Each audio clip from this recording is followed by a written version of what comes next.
Hello viewers, আসসালামু আলাইকুম। আজকে আমি রান্না করব হচ্ছে কাচ্চি বিরিয়ানি। তো তার জন্য কিন্তু এখানে আমি ১ কেজির মতো চাল নিয়েছি। আর চালটাকে কিন্তু আমি প্রায় ১ থেকে ১.৫ ঘন্টার মতো ভিজিয়ে রাখবো। আর এদিকে কিন্তু আমি পেঁয়াজ বেরেস্তার জন্য পেঁয়াজটাকে ভেজে নিচ্ছি। তো পেঁয়াজটাকে কিন্তু আমি একদম লো হিটে ভেজে নিব, তা না হলে কিন্তু পুড়ে যাবে। তো আমার পেঁয়াজটাও কিন্তু ভাজা হয়ে গেছে। আর এদিকে কিন্তু আমি যেই পাত্রে বিরিয়ানিটা রান্না করব, সেই পাত্রের মধ্যে আমি মাংসটাকে মাখিয়ে নিব। তো এখানে কিন্তু আমি ১.৫ কেজির মতো গরুর মাংস নিয়েছি, একদম হাড় ছাড়া।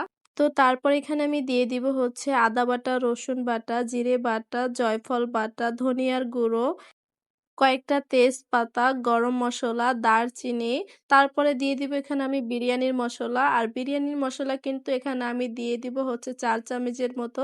তারপরে দিয়ে দিব হচ্ছে আমি এখানে পরিমাণ মতো লবণ। তারপরে দিয়ে দিব হচ্ছে আমি মরিচের গুঁড়ো। আর লবণটা কিন্তু আমি মাংসে যতটুক লাগে ততটুকুই দিব, বেশি দিব না। ভাতেরটা কিন্তু আমি আলাদা করে দিব।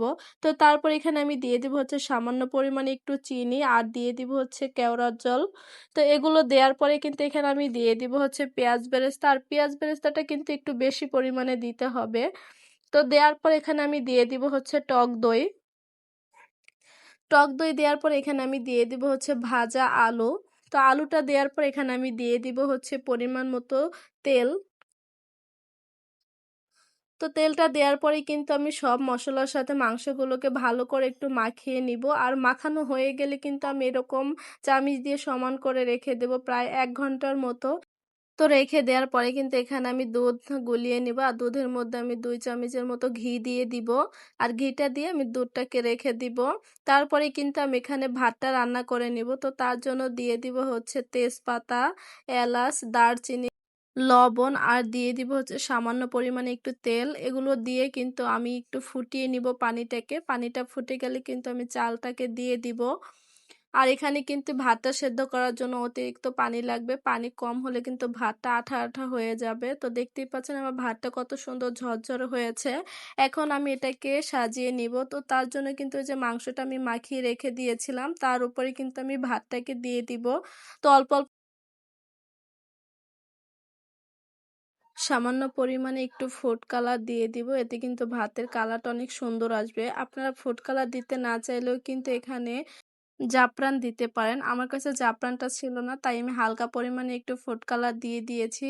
আর এভাবে কিন্তু আমি স্তরে স্তরে ভাতগুলো দিয়ে আর পেঁয়াজ বেরেস্তা দিয়ে দুধ দিয়ে ভালোভাবে সাজিয়ে নিয়েছি। তো সাজিয়ে নেওয়া হয়ে গেলে সবশেষে এখানে আমি দিয়ে দিব হচ্ছে পেঁয়াজ বেরেস্তা। তো পেঁয়াজ বেরেস্তাটা এখানে কিন্তু আমি একটু বেশি পরিমাণে দিব। তারপরে দিয়ে দিব হচ্ছে কয়েকটা কাঁচামরিচ। আর কাঁচামরিচটা কিন্তু আমি একটু ভাতের ভিতরে ঢুকিয়ে দিব, তাহলে কিন্তু ভালোভাবে সেদ্ধ হবে। তো কাঁচামরিচগুলো দেয়া হয়ে গেলে এখানে আমি দিয়ে দিব হচ্ছে আলু বাকারা। তো এখানে আমি ৫-৬টার মতো আলু বাকারা দিয়ে দিয়েছি। আলু বাকারাটা দেওয়ার পরে এখানে আমি দিয়ে দিব হচ্ছে কয়েকটা কিশমিশ। তো কিশমিশটা দেয়া হয়ে গেলে এখানে আমি দিয়ে দিব হচ্ছে দুধ। আর দুধটা দেওয়ার পরে আমি দিয়ে দিব হচ্ছে হালকা পরিমাণে একটু ফুড কালার। আপনারা চাইলে কিন্তু এই ফুড কালারটা বাদ দিতে পারেন। তো আমার কাছে ভালো লাগে, তো তার জন্য কিন্তু হালকা পরিমাণে একটু ফুড কালার দিয়ে দিয়েছি। তো সবকিছু এভাবে দেওয়ার পরেই কিন্তু এখন আমি এটাকে ঢাকনা দিয়ে ঢেকে রাখবো। আর ঢাকনা দিয়ে ঢেকে তারপরে কিন্তু আমি আটা দিয়ে চারপাশ এভাবে ভালো করে লাগিয়ে দিব, যাতে ভিতরের ভাপ বাইরে বের হতে না পারে। তারপরে কিন্তু এটাকে আমি চুলায় বসিয়ে দিব। আর চুলায় বসিয়ে কিন্তু আমি প্রায় ১ ঘন্টার মতো এটাকে রান্না করে নিয়েছি। আর এখন আপনাদের দেখাবো আমার বিরিয়ানিটা কেমন হয়েছে। তো মাশাআল্লাহ অনেক সুন্দর হয়েছে। আর আমার পেঁয়াজ বেরেস্তাটা কিন্তু একটু বেশি ভাজা হয়ে গেছিল, যার কারণে একটু কালো কালো দেখাচ্ছে। আর খেতে কিন্তু অসম্ভব মজা হয়েছিল। তো দেখতেই পাচ্ছেন আমার বিরিয়ানিটা কিন্তু একটা চালও ভেঙে যায়নি, আর কত সুন্দর হয়েছে মাশাআল্লাহ। তো আজকের ভিডিওটা কিন্তু এই পর্যন্তই। সবাই ভালো থাকবেন। আল্লাহ হাফেজ।